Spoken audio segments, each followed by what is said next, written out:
একাদশ জাতীয় সংসদ নির্বাচনে শোচনীয় পরাজয়ের পর জাতীয় ঐক্যফ্রন্ট নিয়ে প্রশ্ন তোলেন বিএনপির কোনো নেতা।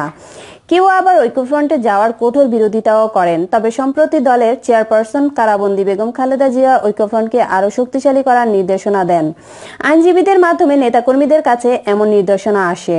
নির্বাচনের পর বিএনপির vice chairman major of Hafiz Uddin Ahmad জাতীয় ঐক্যফ্রন্ট তিনি গণমাধ্যমে বলেন, বিএনপির মতো জনপ্রিয় দলের 20 দলীয় জোট থাকার পরও অন্য কোনো জোটে যাওয়ার প্রয়োজন ছিল না। স্থায়ী কমিটির শীর্ষ নেতারাও বিএনপির মতো দলকে চালিয়ে নেওয়ার জন্য যথেষ্ট। আমাদের বাইরের অজানা লোকের দ্বারস্থ হওয়ার কোনো প্রয়োজন ছিল না।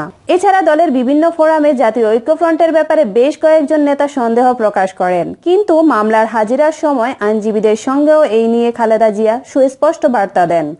দলীয় প্রধানের এই নির্দেশনার পর জাতীয় ঐক্যফ্রন্ট আগামী 6 ফেব্রুয়ারি এবং 24 ফেব্রুয়ারি কর্মসূচি ঘোষণা করে। সূত্র জানা যায়, জাতীয় ঐক্যফ্রন্ট গঠনের পর এটি আওয়ামী বিরোধী রাজনীতির বৃহত্তর প্ল্যাটফর্মের রূপ নিয়েছে।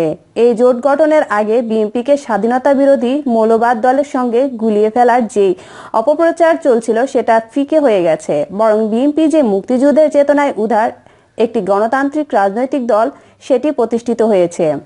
জাতীয় ঐক্যফ্রন্টের প্রয়োজনীয়তা সম্পর্কে বিএনপির দায়িত্বশীল এক নেতার নাম প্রকাশ না করার শর্ত জাগো নিউজকে বলেন, জাতীয় ঐক্যফ্রন্টের গঠন অসাধারণ মানুষের মধ্যে আশার সঞ্চার ঘটিয়েছে।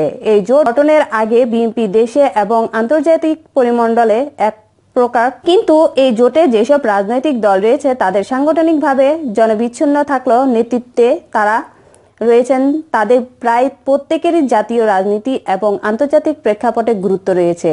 জাতীয় ঐক্যফ্রন্ট গঠনের ফলে বিএনপি নির্বাচনে অংশ নেওয়ার মতো বলেন, যে উদ্দেশ্যের সামনে রেখে জাতীয় ঐক্যফ্রন্ট গঠন করা হয়েছে তার প্রয়োজনীয়তা এখনো শেষ হয়ে যায়নি।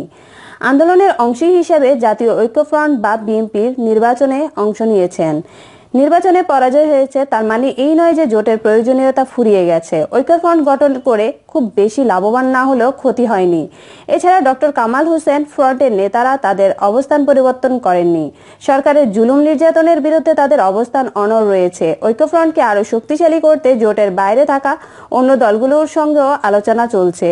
জাতীয় ঐক্যফ্রন্ট নিয়ে খালেদা জিয়ার নির্দেশনা প্রসঙ্গে তার আইনজীবী দলের আন্তর্জাতিক বিষয়ক সম্পাদক অ্যাডভোকেট মাহমুদ আহমেদ তালুকদার বলেন, ডক্টর কামাল হোসেন তা আনুষ্ঠানিকভাবে ঘোষণা দিয়েছেন যে আমরা একসঙ্গে নির্বাচন করেছিলাম, একসঙ্গে আছি এবং ভবিষ্যতে রাজনীতি একসঙ্গেই করব।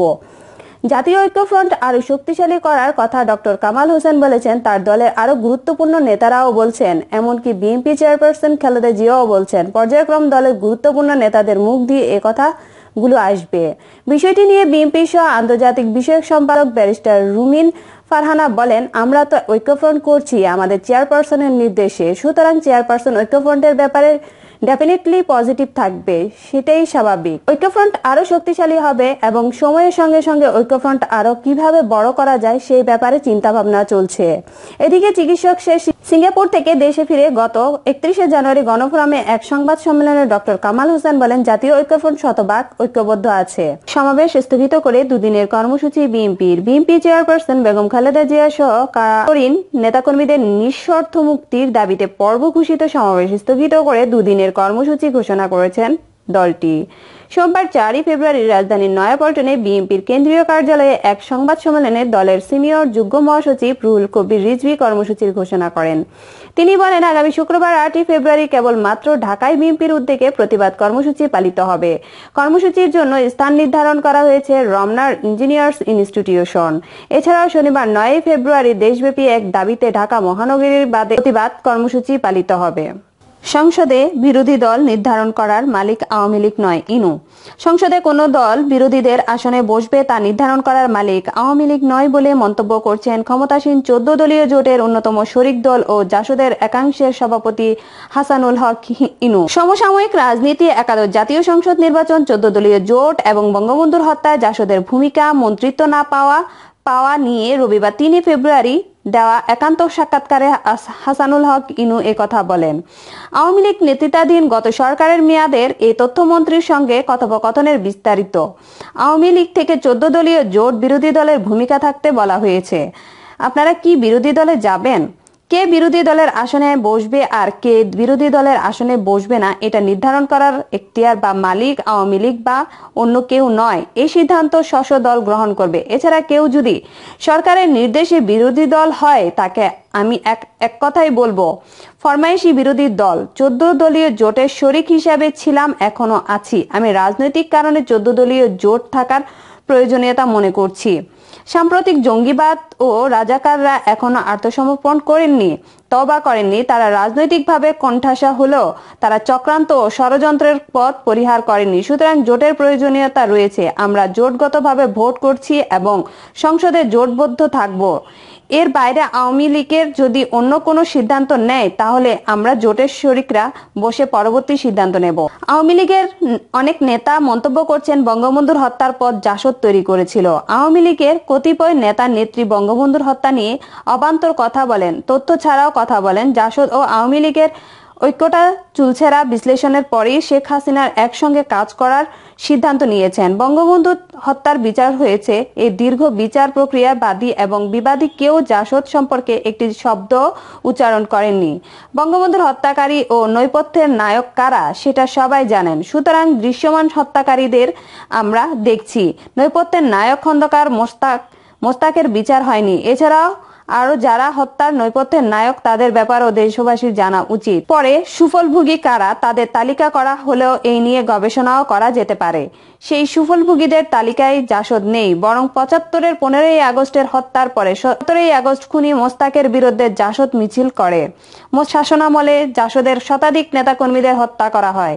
এর কারণে জাসদ বঙ্গবন্ধুর হত্যাকাণ্ডের বিরোধিতা করেছিল। পরবর্তীতে সামরিক শাসক জিয়াউর রহমানের বিরোধিতা করার কারণে কর্নেল তাহের সহ জাসদের অনেকেই প্রাণ হারায়। অনেক সময় গুঞ্জন ওঠে বঙ্গবন্ধুর হত্যার পরে আপনি ট্যাঙ্কের উপরে উল্লাস করেছেন।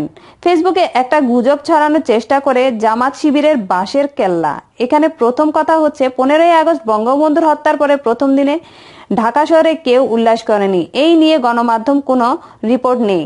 ঢাকা শহরেও কোনো সেনাবাহিনীর মুভমেন্ট ছিল না। কেবলমাত্র বঙ্গভবন, সোহরাওয়ার্দী উদ্যান, শাহবাগ বেতার কেন্দ্র, রামপুরা টেলিভিশনে আরো ক্যান্টনমেন্ট কেন্দ্রের বাইরেও ট্যাঙ্ক মুভমেন্ট ছিল। বঙ্গবন্ধুর হত্যার পরেও 15 থেকে 18ই আগস্ট পর্যন্ত কোনো উল্লাস বা আনন্দ মিছিল হয়নি এবং ট্যাঙ্কের পরও নাচানাচি ঘটনা তো ঘটেইনি। আর আমি তখন আত্মগোপন ছিলাম। এছাড়া 72 সালে জাসদের রাজনীতি শুরু থেকে আমি ওখানে প্যান্ট শার্ট পরা একটি লোকের ট্যাঙ্কের উপরে ছবি আছে। আর এটাকে নিয়ে জামাত মিথ্যাচার করছে আওয়ামী লীগ ও জাসদের মধ্যে বিভ্রান্তি সৃষ্টি করতে। সাবেক এই তথ্যমন্ত্রী বলেন, এছাড়া ট্যাঙ্ক বা সামরিক বাহিনীর ট্যাঙ্কের ওপর মানুষের উল্লাস হয়েছিল 7ই নভেম্বর সিপাহী বিপ্লবের পর।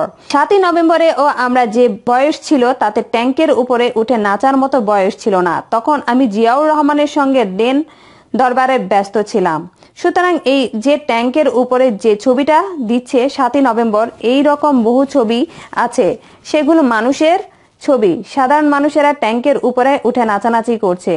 আমরা রাজনৈতিক কারণে বঙ্গবন্ধুর বিরোধিতা করছি এবং রাজনৈতিক কারণে 15ই আগস্ট হত্যাকাণ্ডের বিরোধিতা করছি। আর যদি বঙ্গবন্ধুর হত্যাকাণ্ডের সঙ্গে জাসদ থাকে, শেখ হাসিনা তো বুঝিয়ে শুনে ঐক্য করেছেন আমাদের সঙ্গে। শেখ হাসিনা তো সবকিছুর তথ্য নিয়ে জোট করছেন। জাতীয় ঐক্যফ্রন্ট সরকার বিরোধী দলগুলো থেকে একাদশ নির্বাচনে গ্রহণযোগ্যতা নিয়ে প্রশ্ন তোলা হচ্ছে।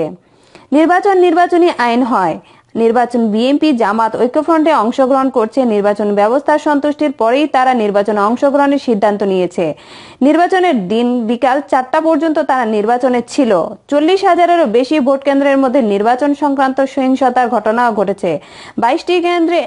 এটা গণমাধ্যমের রিপোর্ট। বাকি কেন্দ্রগুলোতে নির্বাচন চলাকালীন বিএনপি ওইসব কেন্দ্রে প্রিজাইডিং বা রিটার্নিং অফিসারের কাছে কোনো লিখিত অভিযোগ দেয়নি। এখন নির্বাচন শেষে সেসব অভিযোগ উত্থাপন করছে। এইসব অভিযোগ নিষ্পত্তি করার যে পদ্ধতি আছে তাতে তারা একটি নির্বাচন অভিজ্ঞ দল। নির্বাচন চলাকালীন তারা কাগজে কলমে কোনো অভিযোগ না করে মুখে মুখে ঢালাওভাবে অভিযোগ দিয়েছে। মুখে এই ঢালাও অভিযোগের কোনো অর্থ নেই। আসলে বিএনপি নির্বাচনে ভরাডুবির ব্যর্থতার আড়াল করতে একটার পর একটা অভিযোগের ফিরিস্তি তুলছে। প্রথম দিন থেকে বিএনপি নির্বাচনের উপরে কোনো মনোযোগ দেয়নি। তারা একটি গায়েবী নির্দেশ বা পদক্ষেপের আশায় দিন গুনছে। তারা প্রার্থী চূড়ান্ত করতে বিলম্ব করছে এবং মনোনয়ন বাণিজ্যের আশ্রয় নিয়েছে। এছাড়া বিএনপির অনেক প্রার্থী নির্বাচনী মাঠেই যাননি, ফলে তাদের নির্বাচনের চেয়ে মনোযোগ ছিল চক্রান্ত, ষড়যন্ত্র, গায়েবী নির্দেশের দিকে। এই জন্য তারা ঢাকায় বসে টেলিভিশন পর্দায় গালাবাজি করছে, কিন্তু নির্বাচনের মাঠে কোনো তৎপরতা চালায়নি। আমরা যদি তদন্ত করে দেখি 40,000 কেন্দ্রের মধ্যে বেশিরভাগ কেন্দ্রেই তারা এজেন্ট দেয়নি এবং প্রার্থীর উপস্থিতিও ছিল না। বিএনপির শপথ না নেওয়া এবং পুনর্নির্বাচনের দাবি একটা নতুন চক্রান্তের বীজ বপন। বিএনপির বিরাট পরাজয়ের বড় আরেকটি কারণ, তারা 2,25,00,000 ভোটের উপর কোনো নজর দেয়নি। নতুন ভোটাররাও সরাসরি মুক্তিযুদ্ধের সপক্ষে অবস্থান নিয়েছেন। এছাড়াও মাঠ পর্যায়ের কর্মীদের উপর তাদের কোনো নিয়ন্ত্রণ ছিল না, ফলে মাঠ পর্যায়ের কর্মীরা এলোমেলো হয়ে আমাদের মহাজোটের প্রার্থী কর্মীদের সঙ্গে মিলেমিশে নৌকার পক্ষে কাজ করেছে। 70 সালের নির্বাচন যেমন মুসলিম লীগের রাজনীতির অবসানের সূত্রপাত হয়, তেমনি এই নির্বাচনটাও মনে হয় বিএনপির রাজনীতির যুগের অবসানের সূত্রপাত হলো। সাবেক এই মন্ত্রী আরো বলেন, এখনো কথা হচ্ছে যে যুক্তিতে আন্দোলনের অংশ হিসেবে বিএনপি নির্বাচনে অংশগ্রহণ করেছিল, এই যুক্তি